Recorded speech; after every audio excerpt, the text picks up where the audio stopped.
I'm your Don Nixon substitute. Where's the hair? But he's very tall. To welcome you to tonight's the Academy of Arts and Sciences, and to introduce Dr. Dean Shrock, who is a person who has given lots of gifts into the world over the period of years and in his work. And I suspect we're going to be the recipient of another one tonight. Dean started out in engineering at Cleveland State, I think it was. And then after a couple of years decided that and so switched to psychology, graduated with a bachelor's in psychology, and soon discovered that a bachelor's degree in psychology isn't going to get you a job. So worked in a department store for a while, and then started and ran a business or two for a while, and eventually met someone who introduced him to this notion of guided imagery and visualizing things, and he applied it to to a knee injury, that physical pain damaged a diagnosed knee injury that had happened in college.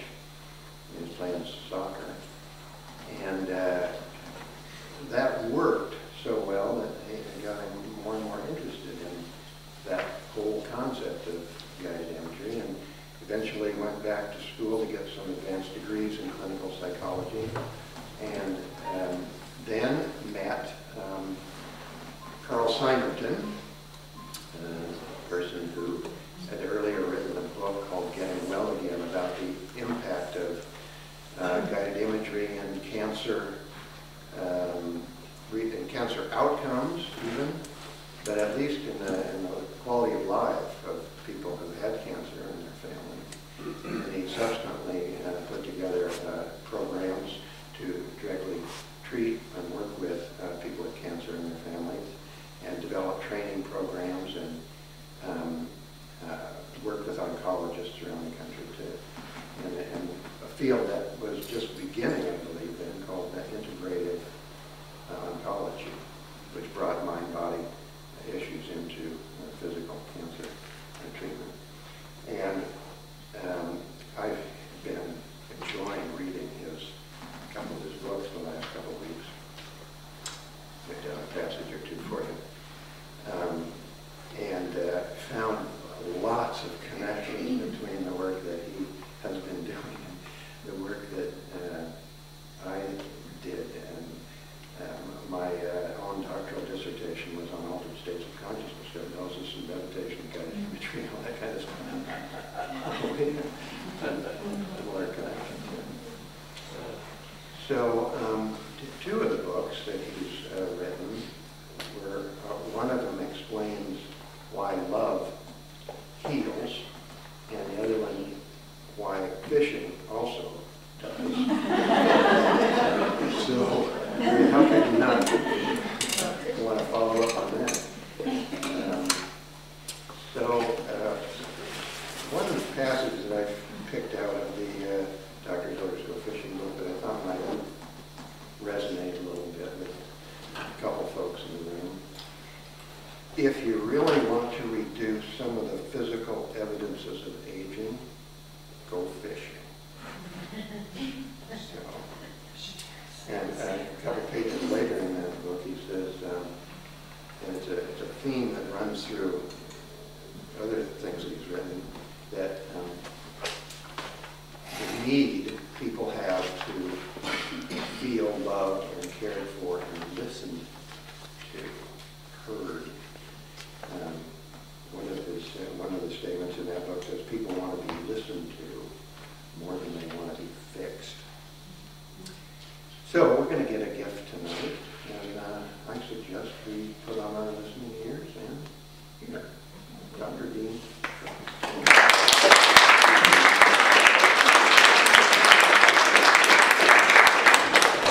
Thank you, Tom, very, very much. And Indeed, Tom and I had the nicest conversation that I just feel like I'm glowing based on that conversation, and hope that Tom one day, hopefully personally, we get a chance to talk more, but maybe we'll, for Yaz or whatever opportunity we have to share more of his experience and work with altered states of consciousness. So thank you very, very much, Tom. And I want to thank the community. I know many of you, and thank you very much for coming out tonight.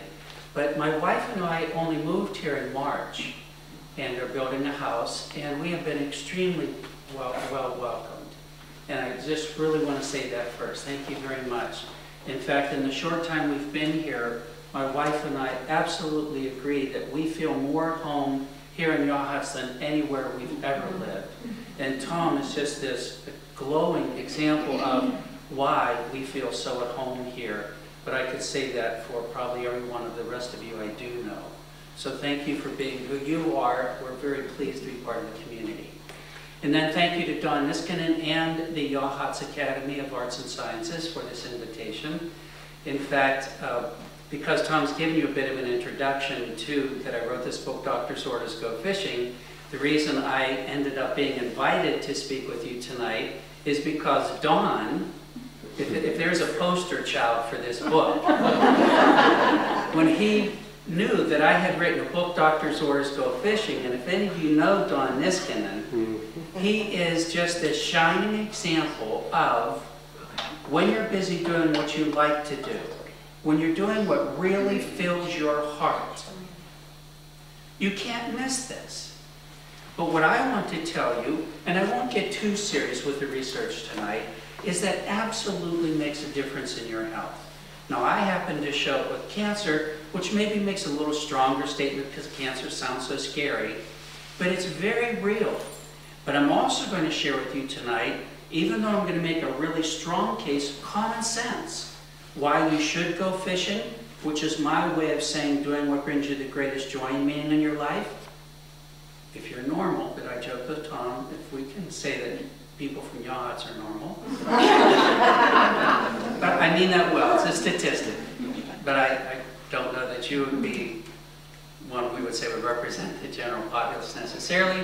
But my experience overwhelmingly, unfortunately, is most of you won't and don't go fishing. And this is not about literally fishing. This is about really making time in your life for what really brings you the greatest joy and meaning in your life. So again, I want to start off by making a case for why this is such a great idea, and then to help you appreciate then why you don't do it, and then maybe why, even if you just begin to take baby steps, we'll do more about taking care of yourself in a much better way. So first, let me ask you, how many of you like to go fishing or hunting? Okay, you're not representative. I have traveled all over the country teaching this stuff, and you definitely are the least interested in your time. And I was told in Oregon that people really like to go fishing and hunting, but apparently not on the coast, or not y'all. Hiking. But this is an excellent example of the same difference. So forget the fishing part, but let me tell you at least why I did the fishing, and to give you an example of how it would work. But absolutely, we could substitute hiking. Make no mistake. So what happened was that, as Tom shared with you, that I interned and worked closely with for a while Dr. O. Carl Simonton, who was the oncologist. If you've ever heard of the cancer doctor who popularized having you imagine your immune system gobbling up cancer cells, well, that was Dr. Simonton.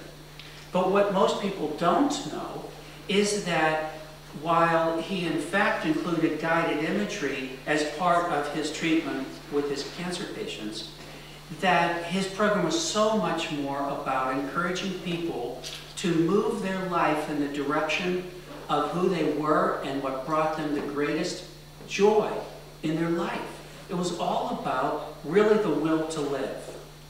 And so I had the good fortune of working with him and seeing, and he did the research to show with advanced cancer that you could in fact live significantly longer if you were to take this message seriously.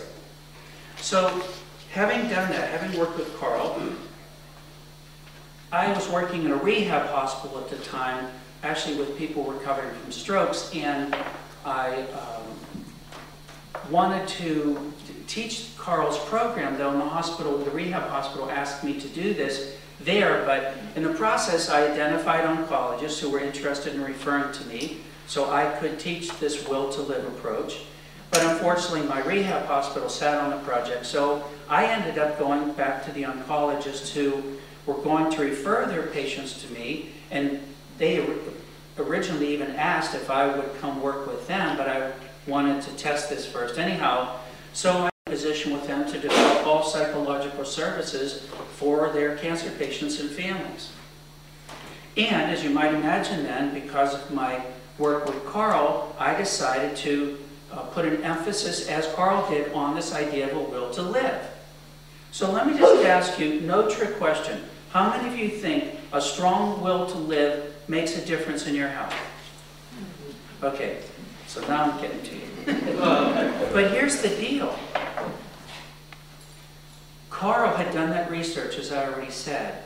And then when I published my research looking at the benefits of the program with patients that I was working with primarily in Pennsylvania, and my research was published 25 years after Carl's, and as far as I know, there is no other research in the world looking at the will to live specifically with cancer.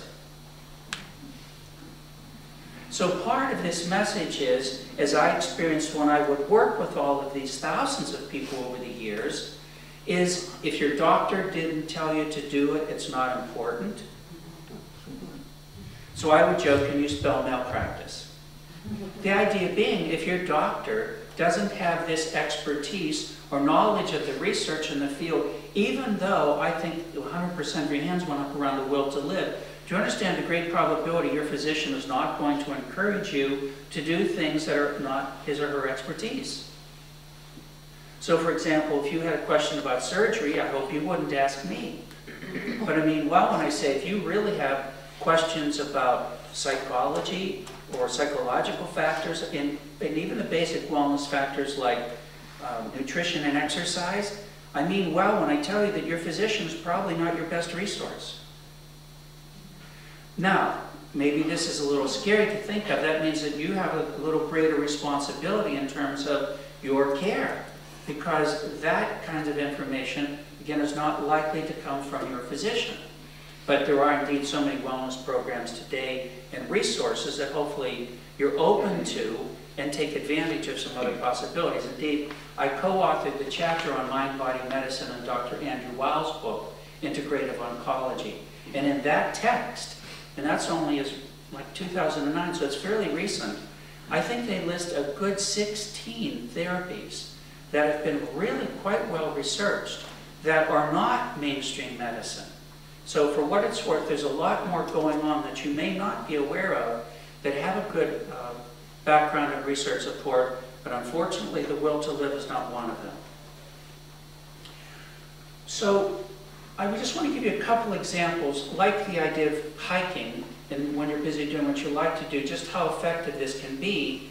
And so early on, there's one story that stood out for me because this one man I met, he just had the biggest heart, and he was always willing to help us because I would hold picnics for our patients. The last thing I wanted them to do was what most people think, what happens when you get cancer? Unfortunately, the equation normally is you equate cancer with death. Now that doesn't have to be the case at all. So the last thing I wanted these people to do was to withdraw from life. I wanted them to engage in life. We'd hold picnics. Well, Bob, he was so unique. On his property, he had the biggest picnic. I'm trying to think, you know, when they cover it and they go, pavilion. He had to have the biggest picnic pavilion I've ever seen, multiple refrigerators and places to cook and grill. He had a fully stocked pond. Whenever we would hold our picnics there, he would make sure the pond got stocked with trout so you could go fishing. It was incredible. Anyhow, Bob had some problems with his heart and some respiratory things, and unfortunately, he probably couldn't walk this distance from me back to the back of the room without getting out of breath and having to sit down and rest. But he had a very large acreage. And whenever a very special mushroom grew on his property, he would get on his little RV and drive around until he found them. And then when he found them, he would walk for hours digging up these mushrooms. And did he get out of breath? How does this happen? How does this happen? And so this is how I found myself talking with all of these people at the cancer center, all these people at the cancer center. When I was Dr. Shrock and I was, more of the scientist and the research guy, I found that people thought that was a little boring and really weren't interested. So I learned to use this everyday kind of language and hope that they would be okay with it and I didn't have to, sound like the doctor. And I grew up in central Pennsylvania, I was born there, and our cancer centers were based there. Well, unlike you here on the coast, people live, I'm not exaggerating, lived to go hunting and fishing.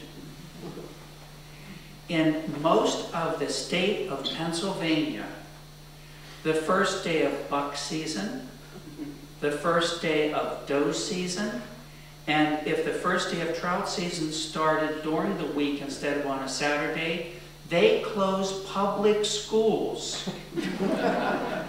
This is not normal behavior, but it's absolutely the truth. And again, as I said to you, I've traveled around the country with this message, and I found, depending on where I was, everybody has values so strongly, they actually close public schools for them. So I would go to Florida. Now, what do you think they might close public schools for in Florida? Hurricanes. Did you say the hurricane? No, I mean a fun thing, hurricane. Jerry. Seriously, why do you think they would close public schools for to celebrate a holiday or some special something for you to do? Football.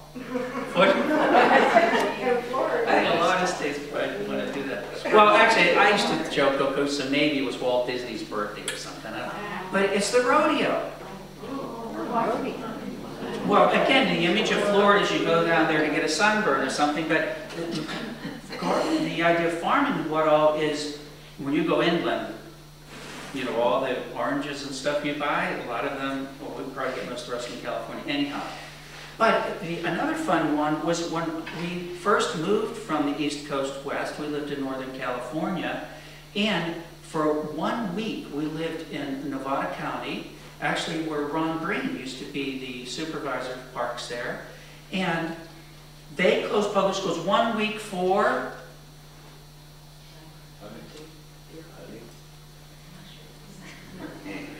skiing.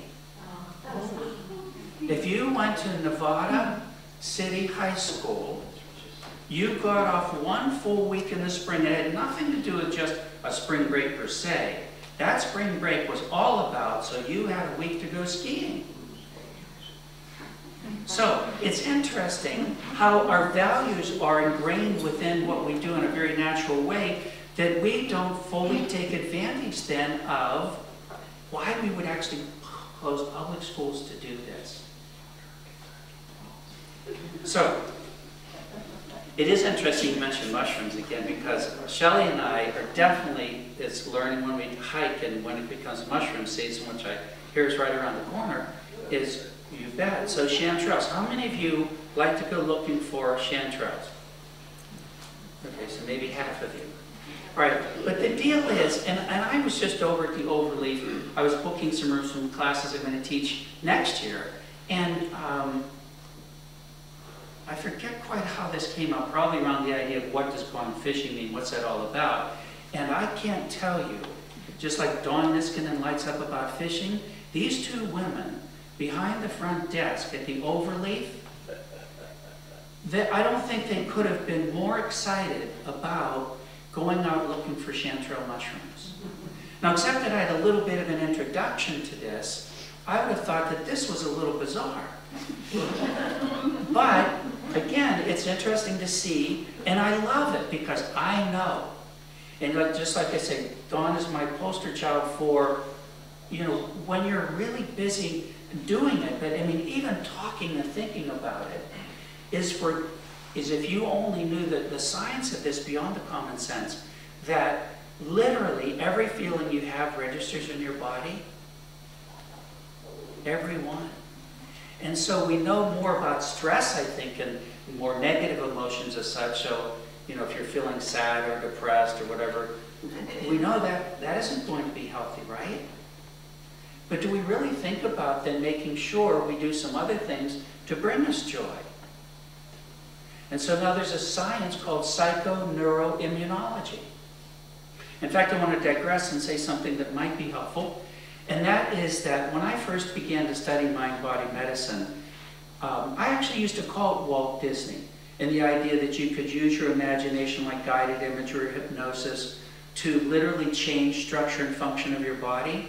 The idea that you could do that, I said it was like when you wish upon a star, your dreams come true. It was offensive to my way of thinking then.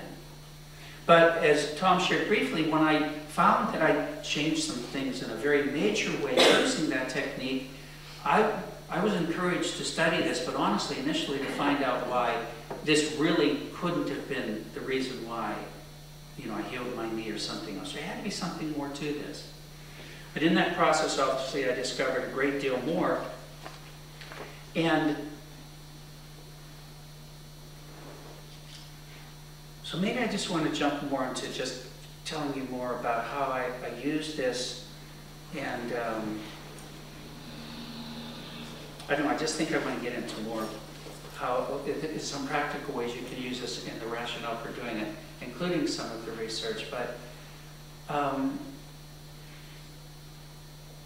when I worked with Dr. Simonton, I want to bring up two other names because one of them for sure will ring a bell with you, and that was Larry LaShawn. He was actually very instrumental early on, but also Bernie Siegel. Anybody recognize the name Bernie Siegel? Okay.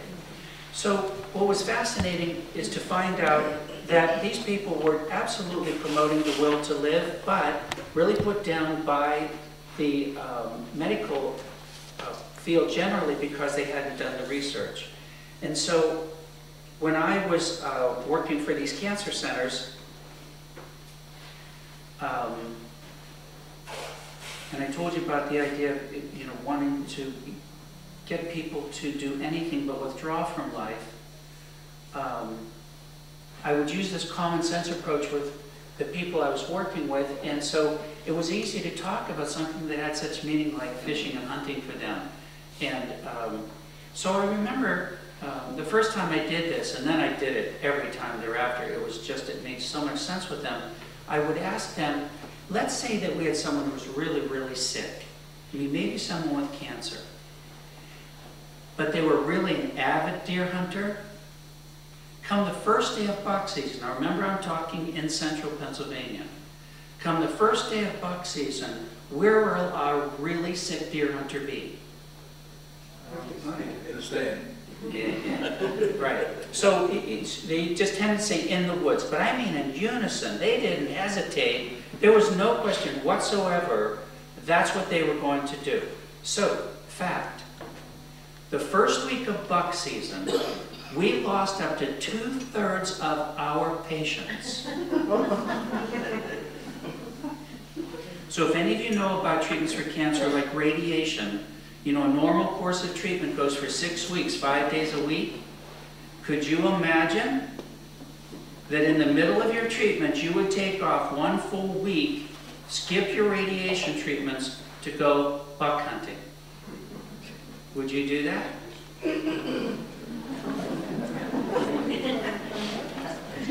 Well, this may... You would? So let me ask you something. Then for you, just for use uniquely as an individual or just Yachats, so what would you take off your treatments for? What would you think was so important that you would skip your treatments? Mine is stars.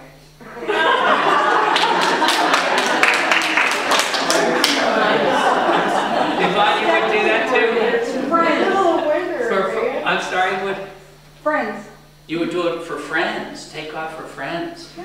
Weddings, other important events, sure. Yeah, so maybe you're just an easy group that way, but appreciate the logic of this, and again, because cancer can be pretty scary, is that you would honestly sacrifice the time that you think might be really important to get these treatments and go do something else that sounds pretty Pollyannish in a way, really. You know, if you think about it, your primary treatments for cancer are radiation, chemotherapy, and surgery, right? And going fishing. And so even in terms of why then the research isn't being done, you know, there's really great competition for research dollars. So in fact, we're going to, you know, test a new, you know, approach to radiation or chemotherapeutic drug or surgical procedures, or the idea of going fishing. What do you think is not going to get funded? Right, so it's unfortunate that way, but I'm glad that you seem to get it, that when you can laugh like this and fill yourself up like this, and like in this field of psychoneuroimmunology, well, that's where I knew I missed a part, is that the greatest reason that I think at least medical scientists struggle with a mind-body relationship is that it had always been believed that the immune system, the system in your body primarily identified with fighting disease, functioned independently of every other system. So, if then your immune system is not connected to your central nervous system, your brain or spinal cord, how could your thoughts or beliefs or feelings or attitudes interact with the immune system and affect the course of disease? It couldn't happen, could it? Until the late 1970s, when this field of psychoneuroimmunology was born, and they found out that, in fact, your immune system could be conditioned. So remember when you learned sometime about Pavlov and how you could condition a dog to salivate and so forth? Well, similarly, by accident, they found out you could condition the immune system. And then I joke, well, conditioning doesn't take place, or learning doesn't take place without a brain. So in order for the immune system to become conditioned, it had to be connected to the brain. And then I know you all know about endorphins. And so the chief of brain biochemistry at the National Institutes of Mental Health, Candace Pert, back then, was one of those primarily involved with the discovery of endorphins, and also in that process that she found all kinds of immune receptors in the brain. Now, we all know enough about evolution and how the body works that it only maintains those structures and functions that contribute to the survival of the organism. So if there are immune receptors in the brain, what is the probability that the brain and the immune system are connected? So, what she determined was that when, at the extreme opposite of going fishing, when you feel hopeless and helpless, your immune cells become sluggish and decrease in number. And when you're going fishing, of course she didn't use that term, but when you're engaged in life, and when you're aligned with what you really love, and an important message coming up though is guilt-free, what do you think happens to those immune cells? Much more active and increase in number. So I would never propose to you that we don't use conventional medical treatment, but under no circumstances would I suggest to you that you shouldn't consider some of these other things, like doing what you can to feel better. And similarly, I would say for the caregiver. So often people involved with this, family members and those who love you, feel that they also have to alter their lives dramatically instead of making sure they're also taking care of themselves.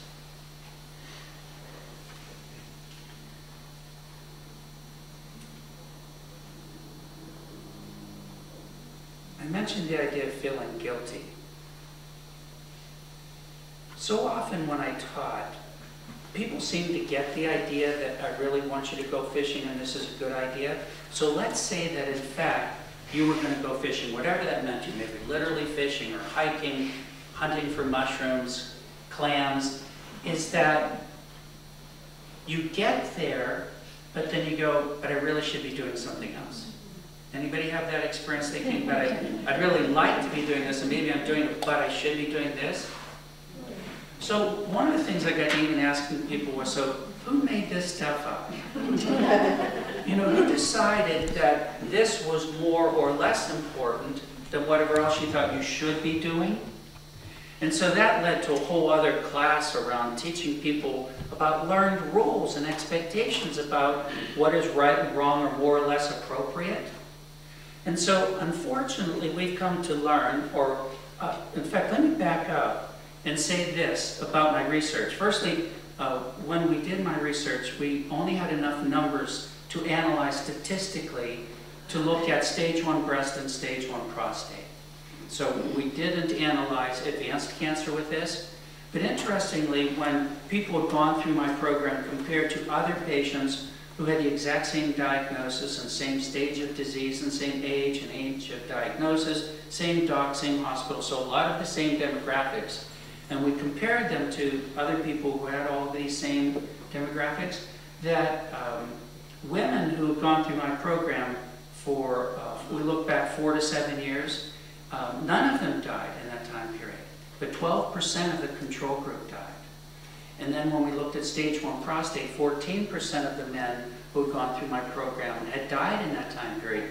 28% of the control group died. Now, beyond giving you the research and making a pretty strong statement about maybe this really does have value, is that when I went to write up my research, I remember I was looking at the will to live, but I couldn't comfortably say that it was because of the will to live that you lived longer. You weren't doing it. You thought it was too selfish. And that's what I really want to bring to your attention right now. I thought I was giving these people a license to steal. Can you imagine going to your doctor and the doctor wrote you a prescription that you had to go hiking, looking for mushrooms? It sounds silly, doesn't it? We actually did this in our cancer centers. Now this might make you laugh, to be sure. The most common prescription we wrote was you had to play bingo so often. Bingo was big. So maybe just like hunting and fishing doesn't work here, and bingo maybe not so popular. Bingo was big. The second most popular prescription we wrote was for women, they had to talk on the phone so often. Because so often they seem to say that their husbands, you're talking on the phone too much. But, so it's silly, isn't it? So what I'd like you to think about is something else that I experienced in this process, and the idea of really thinking about what are your interests, what are your needs, what are your values, what makes your heart sing. Now, of course, people initially would go through, well, what does this have to do with cancer? So I had 6 weeks to teach this. I taught 2 art classes for 6 weeks, so I got a pretty good chance to let them know what I thought they could really do and why. But I want you to think about this now, and the common sense of this. So, let's say that I were the teacher and you were a classroom, and one of you were acting out. So for any of you teachers, what do we say about acting out behavior? The real reason children act out is because they have an underlying need for attention. A lot of teachers. So, if in fact then we found a more appropriate way to get that child's needs for attention met, what tends to happen to the acting out behavior? It lessens. Here's the point. You get your needs met appropriately or inappropriately, but you will get them met. Are your needs important?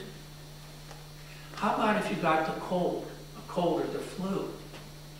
Isn't it really common for you to say to yourself, or for someone to say to you, see, your body's telling you you need to rest or slow down.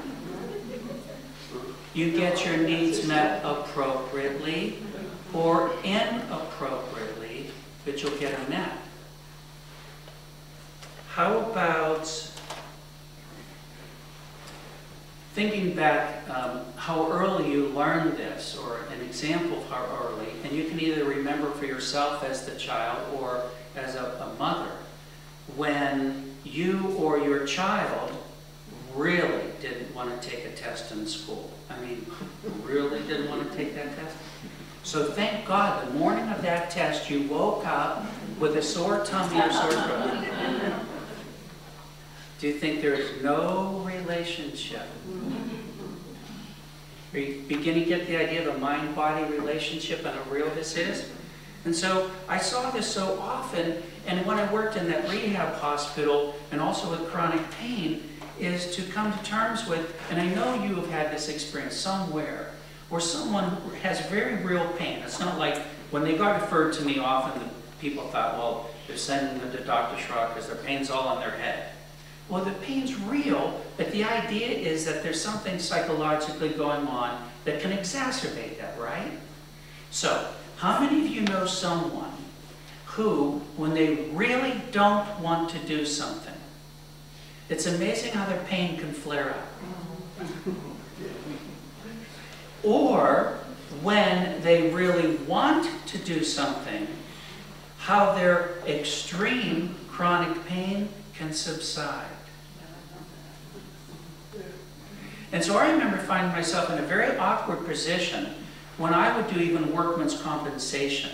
And these are people who really were chronically impaired in some way, often with pain. I'm encouraging them to go fishing. In the meantime, some insurance company is out there filming these people saying, here you are fishing, and you're on the dole. And I didn't enjoy this, but I welcomed the opportunity to explain why I was having people do this to manage their pain. So we have these funny messages we get about, you know, why we can't or shouldn't do certain things. And I remember similarly, I mentioned caregivers to you earlier too, when I was working at that rehab hospital, and I was young, and I was naive in so many ways at first in my work, and I was thinking that, you know, we just need to know your diagnosis and give you treatment, and it's only a matter of time, and we're going to send you home. Wow.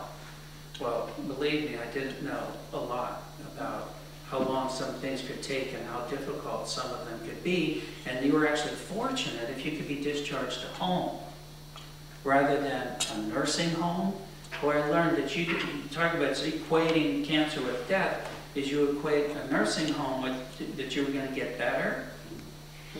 So, but here's what I found then. If you were discharged to home, then the caregiver, remember I said their life is going to change dramatically also. They didn't want to admit it, and they didn't want to admit how much they were going to resent the changes they were going to have to make. But invariably, I found that people would call, friends, neighbors, would call and say, I'm going to sit with whomever, because you need to get out of the house. You still need to go to church and go to the store and do some other things. And what is the rationale for this? Why would friends and neighbors and family call and want to sit in for the caregiver? What was the point?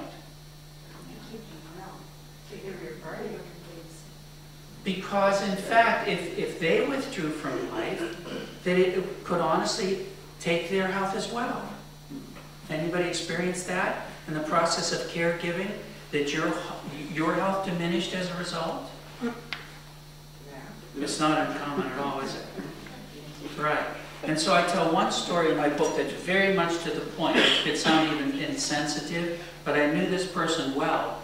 But I remember one day walking into the hospital, and a woman was coming out, and we said hello, and she said, you know, I just sat up 3 straight days and nights with my mom here in the hospital. And I said, good, keep it up, you'll be in there with her. So, this idea of taking care of yourself, is this a bad idea? No. It's essential that you learn to do this. When I lived in Ohio, where I did all of my schooling, I remember once a terrible tornado came through. We joked earlier about tornadoes, but if you've lived through a tornado, you know this is very unfunny. And specifically in this case, because we weren't used to it.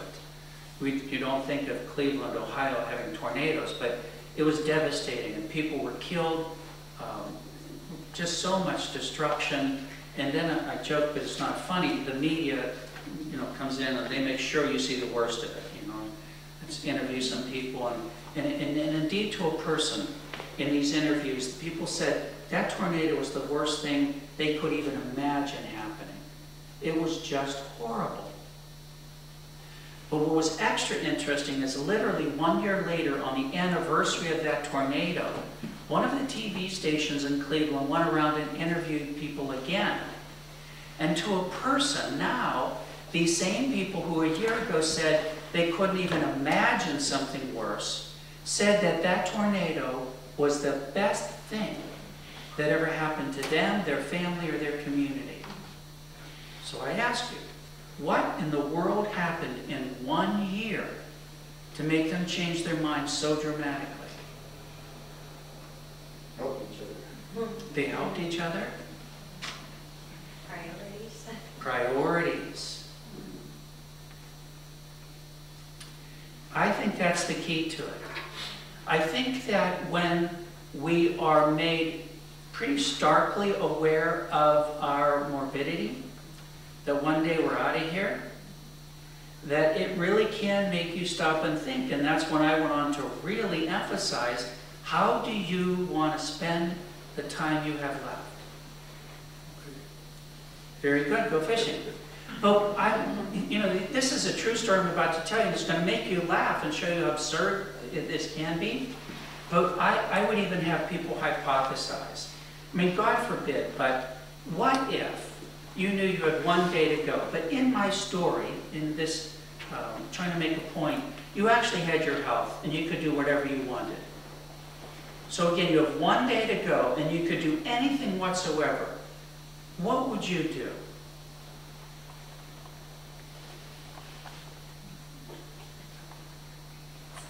Visit your grandchildren? Go skiing. Go skiing?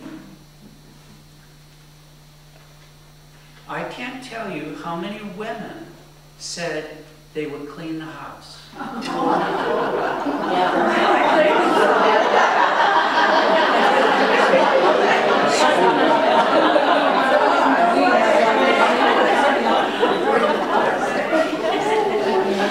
This is Central Pennsylvania, not Yachats. It makes sense to me. It makes sense to me.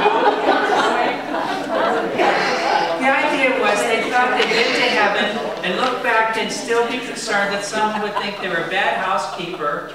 But it's incredible how we come up with these ideas about what is appropriate behavior. And so when I ask you an honest question about what you would do, I dare say probably none of you gave a thought to cleaning the house. But in my experience, it is amazing that way.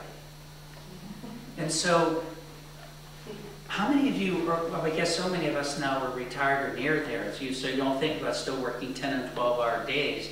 But when I worked with so many people, it's just people still thought that that's what they had to do for whatever reason. And there wasn't this balance in their life between doing what they really want to do and what they felt they needed to do. And so it was interesting, as I told you earlier, to have them identify their interests and their needs and values. And indeed, once they looked at that, I would say, now, I want you to make another list about how you actually spend your time. So here's this list of all the things that really matter to you and you would love to do.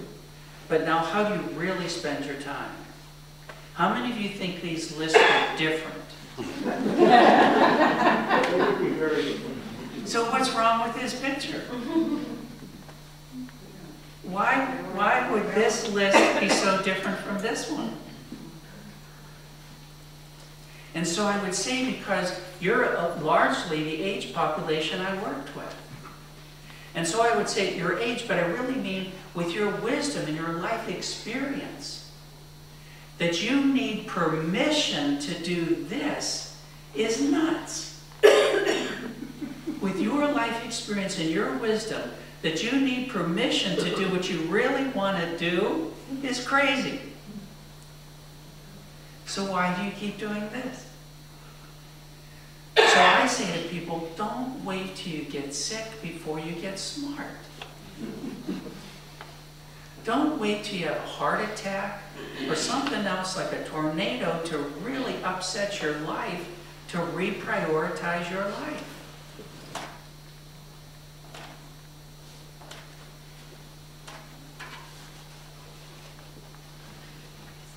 I remember teaching this, of course, and it wasn't uncommon for people to say that they were too busy. So here I'm encouraging you to go fishing. I'm encouraging them to go fishing. Well, they didn't have time to do what they're already doing. How are they going to have time for this? So then I would remind them, when you were diagnosed with cancer, do you remember telling your doctor, I'm sorry, I'm too busy for treatments? That's not likely to happen, is it?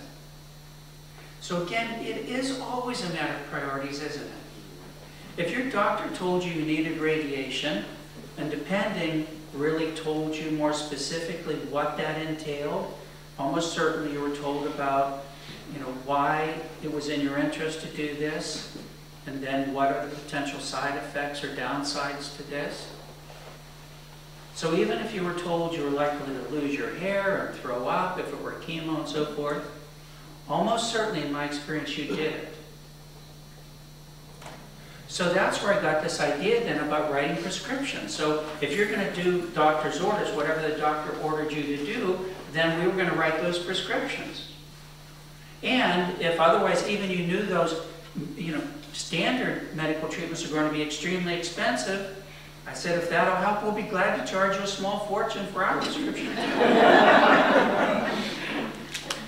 It all seems so silly, doesn't it? Except it isn't. So again, appreciate Carl Simonson's research with advanced cancer of mind, with early stage cancer, but still, it made a huge difference. And I know this community will recognize this name, Joseph Campbell. So it was fascinating, like with Tom, when you do research and you do a search of the literature, you really try to look at everything. And sometimes it has more or better research support than others. But I remember I was fascinated by one of the things that Joseph Campbell came up with as one of probably the foremost scholars in looking at fairy tales and parables and myths and the meanings that were in these stories as such. And one of the most dominant themes in all of these parables and all, he said, was follow your bliss. Ever hear that before? So I ask you, common sense again, this isn't science, but what is the probability with a scholar like Joseph Campbell looking at all of this literature and coming up with this is one of the most dominant themes, that this was a skewed message or that there was something really to this? Over the ages, this has been one of the most dominant messages of all. To make time and take time to do what you really, really, really want to do.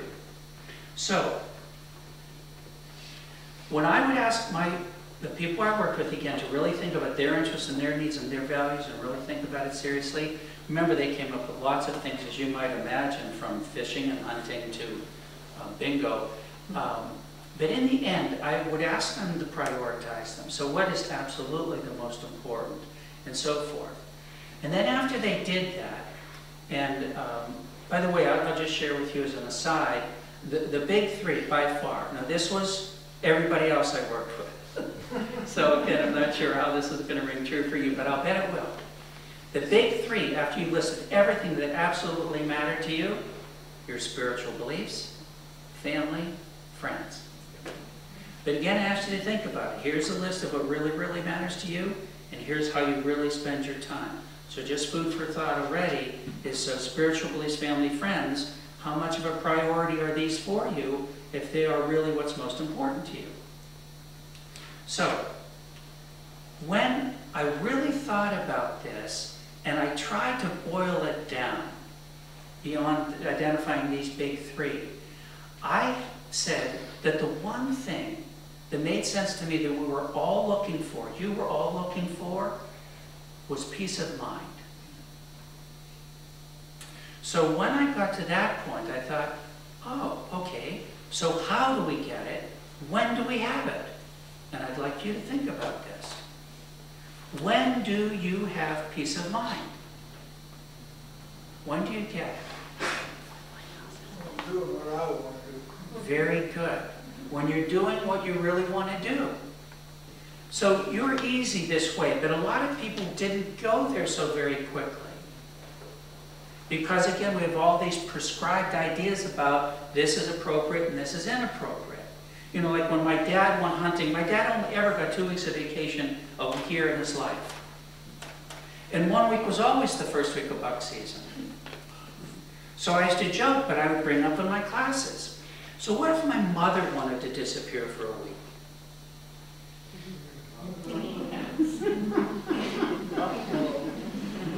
So that's when I raised my question again. Who makes this stuff up? Yeah. So I'm going to defer again to your wisdom and your life experience. Do you need permission from me or anybody else to really do what you really want to do? Or are you honestly going to think about, like this gentleman, what brings you the greatest peace of mind, and to be honest with yourself, is when you're really doing what fills your heart. But the key is that you've got to be able to separate yourself from these learned ideas that this is more or less appropriate than something else. That it's really okay to do this. And you don't need somebody else's permission.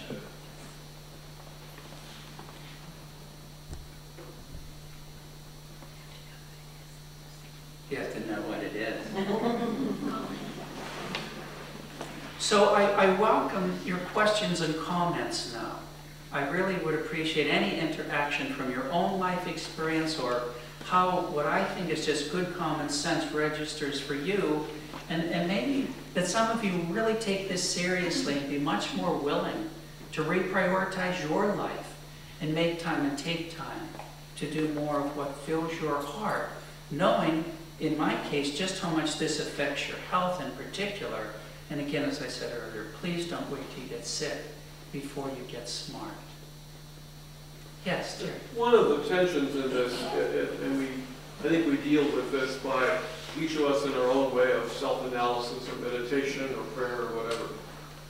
One of the tensions is that what you really want to do ultimately may be something that is interconnected with a love relationship with somebody else. Or so, I'm thinking right away of the example of a spouse taking care of another spouse with Alzheimer's. I mean, what you really want to do is go off to fishing. But I don't mean respite and all that's important, but I mean as a primary goal in life. That you really want to be with your spouse, or you really want to be with the one you love in the course of their journey as well. So want to do, I think, is a phrase that comes out of a lot of self-thought. It's not just a quick desire, oh, I really want to have that candy bar or something like that. It's what I really want to do when I've looked at my life. Right. And I certainly appreciate what you're saying. But what I found was that a lot of times what caregivers thought was necessary, beyond what you're saying, is you just want to be there for that person, they weren't needed.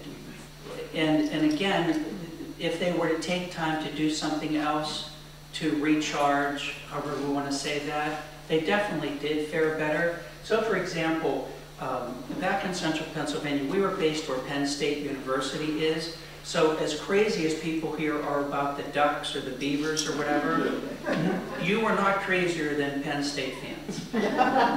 You were not. And so as odd as this might sound, imagine that you had season tickets to Penn State or to the Ducks or whatever, and your spouse indeed is, diagnosed with cancer, but you've got season tickets. You know, if you're really a serious fan, there's no way you want to miss that game. Would you go to the game? It depends on what if at that moment you really need it. I think if you can make a mistake. But I hope you can say that at least, like some of you nodded immediately. But it's just that you need to honor your individual priorities, whatever that may mean, even though it may sound just cancer, football. but what does this really mean? And how, does it make a difference? And then how you will be as the caregiver or in loving that person. Yes? Yeah. I spent some time in on the island of Bali, and people in Bali say, if you're being generous, it feels good inside. But that means you're giving from your heart. But if at any point it starts becoming resentment, then it makes you sick, and you're not giving love anymore to someone. And that every day and every situation it changes, so if you give from your heart, you have to figure out on that day how much you can give before it turns to resentment. So that might be, yeah. I think the generosity part is healing for us and healthy, but when it turns to resentment, it's not good. Right. Jack, because you're still paying attention though, aren't you? There's still a balance, a sense of balance in taking care of yourself and doing for others, because what I ran into was too selfish. So it was much more appropriate to do for another. Everyone and everything else came first than it was to take care of yourself. And I mean to tell you, I think that is very unhealthy. Yes? It seems like what you're saying, and I certainly agree with what you're saying about adjusting priorities, especially as you get older, but it seems what you're saying is trying to reverse what people have been taught by the Bible, their parents, social conditioning for decades, and they feel this responsibility, and it's very hard to sort of turn that around or turn it around by 90 degrees or something like that. Maybe if they knew when they were going to disappear, they might adjust that. But right.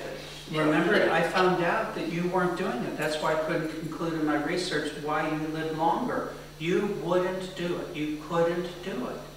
I found that firsthand. I was dumbfounded that you found that too selfish, especially coming from your doctors, that you still couldn't do it.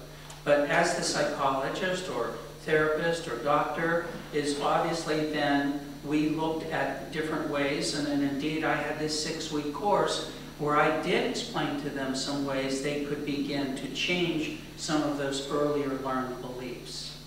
of course, there's also the aspect, what people will tell you in an interview and what they actually do. For example, polls and voting and that sort of thing aren't always the same. And maybe if you have a close relationship with them, you can get to the truth. But Right. Well, obviously, I have a number of anecdotal stories I could share about how this really did help and explain how I could help. And I remember this one fellow named Bud, who was in a wheelchair. And while I had access to your medical records, sometimes I really didn't want to know what all of the nasty details were, because I didn't want to just feed into, okay, well, if you have stage 4 disease, oh, I don't want to talk to this guy, or he's not going to be around very long. But I have to know enough about Bud that his prognosis was 2 months. Normally when I got to meet people and work with people, they had a prognosis much longer than that. But Bud was in bad shape, in a wheelchair, very uncomfortable, and I had a class series started that night. So I thought I'd at least offer it to him and to his wife, ensure that Bud wasn't well enough, even if he were interested to come. He came to class, and then we were talking about guided imagery, Tom. And I remember Bud leaning forth in his wheelchair, uncomfortable. You mean to tell me all I have to do is imagine my ancestors? He was so mad at me, and I found that a lot done with chronic pain. I can imagine this stuff away. So interesting, I remember the class, I didn't even need to respond. They had their own experiences or knowledge or insight around how this could work. Well, I thought, well, I lost Bud for sure. One, he's in bad shape, but he was mad at me. He came back to every class. And also remember, I taught them guided imagery. I made up an audio tape that they were to listen to, ideally daily, and you couldn't overdo it, even more often than once a day. Bud took that really seriously, and he loved to fish. So even if we were out in his boat, if he could get on that boat, he took his tape player, then they were audio cassette, he listened to that thing every day. So now he's at the end of 6 weeks. Remember, my first man was supposed to die in 2 months? And he and his wife Shirley come up to me and said, I want to buy a new boat. Now I want you to really think about this. The guy's supposed to be dead in 2 months, and you know how expensive those medical treatments are? And now he's going to die, and you want to leave some stuff behind for your family, etc. Bud wants to buy a new boat. And he asked me what he should do. So what do you think Bud should do? You guys are way too easy. So in my position, I couldn't say buy the boat, but I couldn't say don't buy the boat. What I did share with him is, in my experience, was the one approach to consider is to live like you're going to live.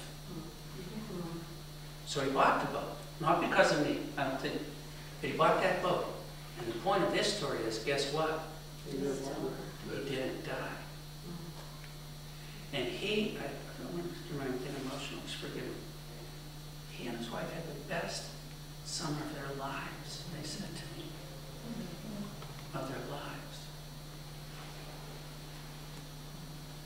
Why? Because he and his wife thought they were living on borrowed time? Because they bought that boat and went fishing. They decided to live like they were going to live. They took the message seriously. But I didn't meet anybody in my working with patients worse than Bud. And this is a really bad case scenario and an example of there's no way he should have lived beyond those 2 months. No way from a medical perspective. But he took fishing seriously. Literally fishing in this case, and doing his guided imagery. When Bud died, when he finally did die, they buried him with his audio tape player and cassette.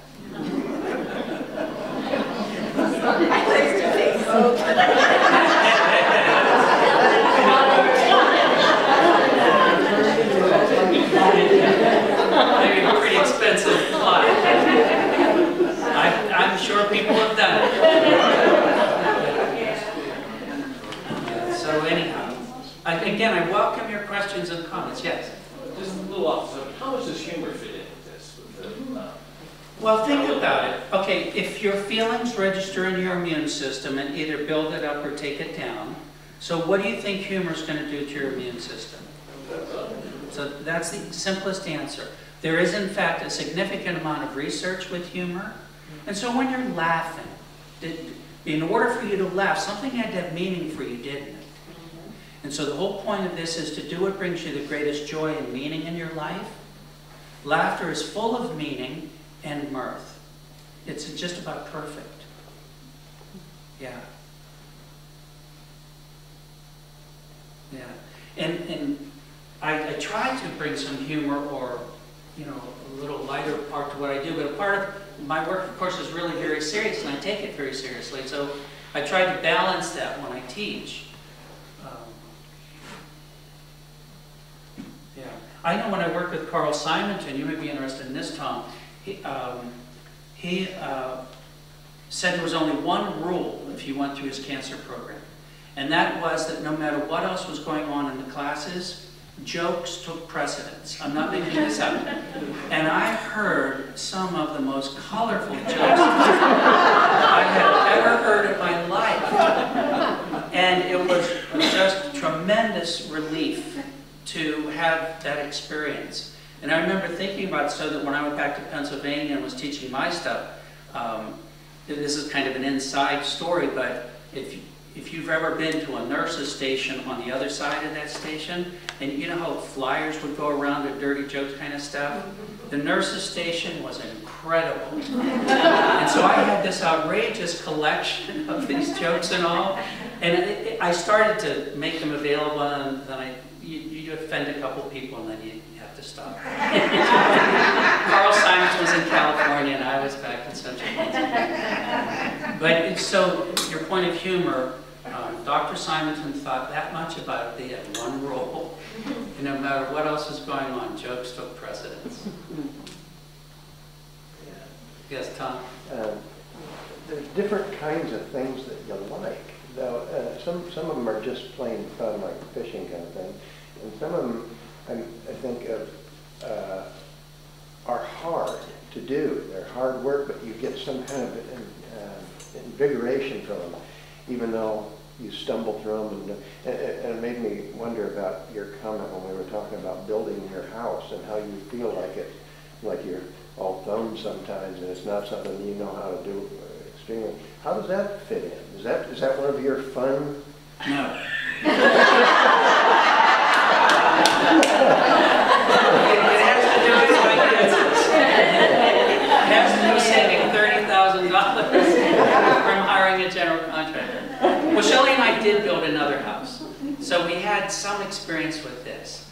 And parts of it we really do enjoy, honestly, but parts of it actually are stressful. And, you know, getting people there and you know, managing people's schedules and so forth. But I think we did our homework so well in picking really good subcontractors that a lot of it is staying out of their way, getting them there, but then staying out of their way. So we've had a pretty good experience, but it's way out of my realm, comfort zone about, oh, I'm not a builder. But their house is so cool. When you walk through, Dee and Shelley have written all over in the house, happiness, love, lovingness, you know, it's just, I got such a kick out of that the other day. It was just, I had to add to it. Yeah. Are any of you familiar with Professor Emoto's work with how words affect the molecular structure of water? Okay, well, as you might imagine, Tom and I would be aware of something like that. And so we were surprised that we didn't think of this first. And somebody in this community said, hey, you should go in and write these words all over the interior of the house. I went through 2 magic markers. On the studs, it's everywhere. It's so cool. I thought it was great. I had to add my little John Henry up in there, but. Yeah, so yes. They're all covered now. Cool. So words are powerful. They have an energy. But it's the meaning, of course, that really makes the difference. And yes. Do you think most people really know what really makes them happy? I mean, if you listen to the media and the television, et cetera, I mean, you could, even if you were a trillionaire, you could bankrupt yourself in minutes practically buying all these things that are supposed to make you happy.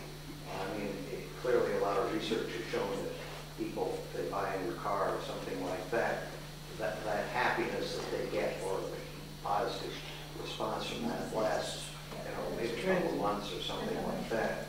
And so I wonder if a lot of people know what really makes them happy. If you're asking me in general, I would say that they probably don't very well. You know, this group, because you are so unique, that may well not be the case. But it was a huge eye-opener for me. Remember when you weren't going fishing, so I couldn't conclude it was the will to live while you live longer, is then to, as Tom said, really look at the literature and what is the evidence that love would really be healing? You know, it may sound intuitive or common sense, but when you're working in a cancer center with oncologists, the idea that love heals, or TLC, tender loving care, you know, it sounds nice, but. So I wanted to see if there really were evidence. And because in the end, that's what I concluded when you feel loved and cared for. That's what Dean Ornish found with his wonderful research with heart disease. So then I felt on a little safer ground when Dr. Ornish had come up with similar conclusions. But one of the greatest ones, the research that preceded Dean Ornish when he really looked at heart disease and found that loneliness in particular was a really underlies heart disease. Well, preceding his work was the work of a psychologist by the name of James Lynch. 30 years of research at the University of Maryland, and he found that feeling listened to and heard, really heartfelt dialogue was the key. And so, in the end, then, I concluded why love heals is because when you look at the quantum physics research, which is, if anybody really says they understand quantum physics already, understand they don't, they can't. It's just, it's so strange to look at the most subtle forms of matter, which are only in potential energy, and realize how your thoughts literally affect that matter takes form and what form it takes. But one physicist in particular, his name is David Bohm, who I really respected, a little difficult to read, but he actually called this quantum field that underlies and interpenetrates everything, essentially a field of love. And so whenever you resonate with however you understand what love is, which is your essential core, so Tom would really appreciate this with his study of altered states of consciousness. When you meditate, then you are getting in touch with this very still place, this very core essence of who you are. And whatever you do in your life that is aligned with that and qualities of love. And so in my book, Why Love Heals, I cite research done by a Christopher Peterson and Martin Seligman. And the book was titled Character Strengths and Virtues. And I can't even believe the scope of this project, but they had surveyed all of the scientific literature and all of the philosophic literature to look at what are the core values promoted over time across all cultures. And they came up with 6 core values. And they speculate that the reason why they are 6 core values is because in some way they probably contribute to the survival of the species. So my opinion is that when you are living these values, which has nothing to do with right or wrong or good or bad, you are aligning yourself with the truth of who you are. You are most congruent, you are most authentic, you are most yourself. You are most yourself when you know you are love itself. You are perfectly safe in love. And so however you're able to conduct your life that way, that is by far the most healthy thing you can do. When you say, do people really know? So how many people have I run into who I think really have that depth of understanding? Probably not many. Of course, some of those cores being about being responsible and all those things which are kind of constricting us to do things we may not really. Well, here's fascinating stuff. Now, this isn't science, but are you familiar, or any of you familiar with the Conversations with God book series? Mm-hmm. So, food for thought. And I think it's in the first book, but in one of those first 3, God says, imagine I had a bumper sticker. What do you think it might be? And so, food for thought, just for fun right now. If God had a bumper sticker. It'd be big. I'm sorry? It would be big. It would be big. Seriously, what do you think God's bumper sticker would say? This guy. Do it. Just do it. Do I exist? Be happy. Be happy. Listen to your heart. Listen to your heart. Honk if you love. Honk if you love. The Hitchhiker's Guide, we apologize for the inconvenience. Okay, put on your seatbelts. According to Conversations with God, here's what God said. God's bumper sticker. Violate propriety. Yeah. So you talked about responsibility. So if you know anything about anthropology, you know it's just a matter of when and where in history what's right is wrong and what's wrong is right. It's all made up. That may be really a lot to deal with. In the end, I will tell you, it's all made up.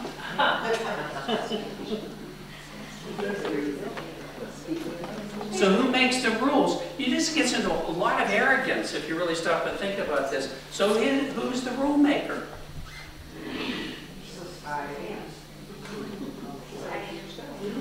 Good for you. But a lot of people really struggle. As I said, they couldn't go fishing even when their doctors were telling them.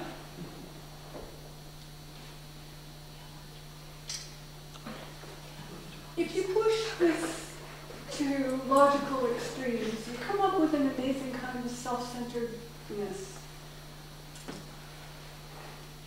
Talking not too long ago to a couple of people who were in their 40s. And we were talking about community service and how hard it was for certain groups now to find members. And we asked them what their view of all of this was, and they said, we think you're nuts. Volunteering and being of service is nuts? Yeah. That their whole sense of how to be in the world had to do with being me first. And it was a very interesting conversation. I have no idea whether or how widespread that is. But in listening to this tonight, that came to mind and it resonates. Okay, so a couple of thoughts I have. One is a fellow named Stephen Post, Dr. Stephen Post, was at Case Western Reserve Medical School for many years. He's now at Stony Brook. But he actually has an institute on unconditional love. And he cites at least 500 studies looking at service, looking at giving, and the health benefits of giving. So I can tell you there's tremendous support, and especially probably from more than anyone, this fellow Stephen Post. And he even wrote a book, Why Good Things Happen to Bad People. But also what I wanted to say is when you look at the quantum level, if there is one thing you want to do to screw it up, it's anything that suggests separation. At the quantum level, there's only one.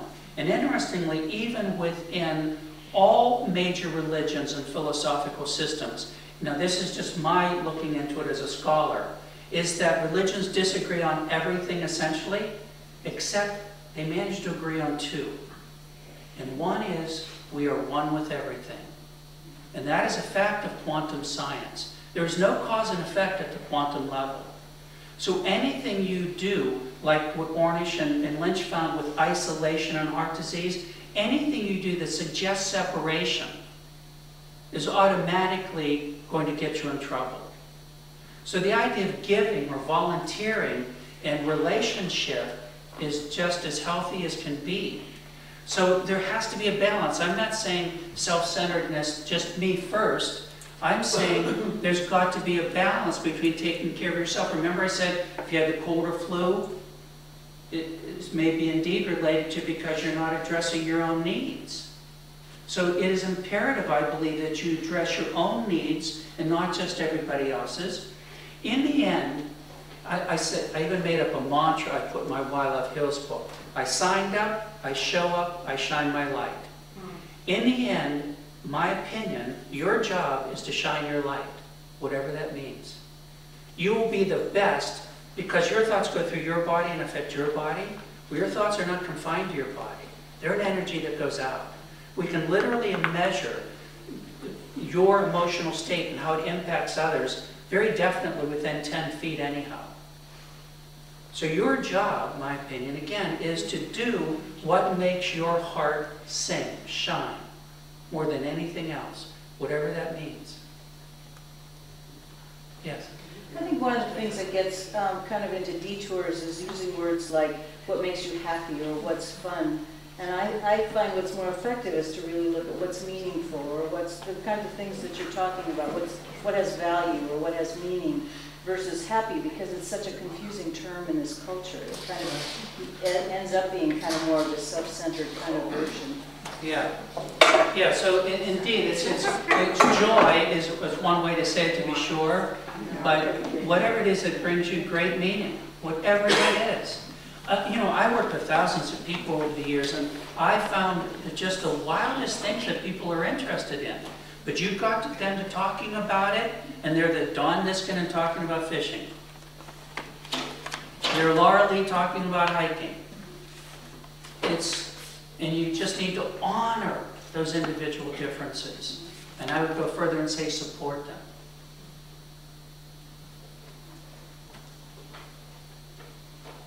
Yeah. This makes my heart sing. I just enjoy trying to figure it out as much as you do, and was blessed to have the opportunity to work and find what a real benefit it could have with something as scary as cancer. And I appreciate, again, the Academy for the opportunity to speak and for the community for welcoming us. So thank you.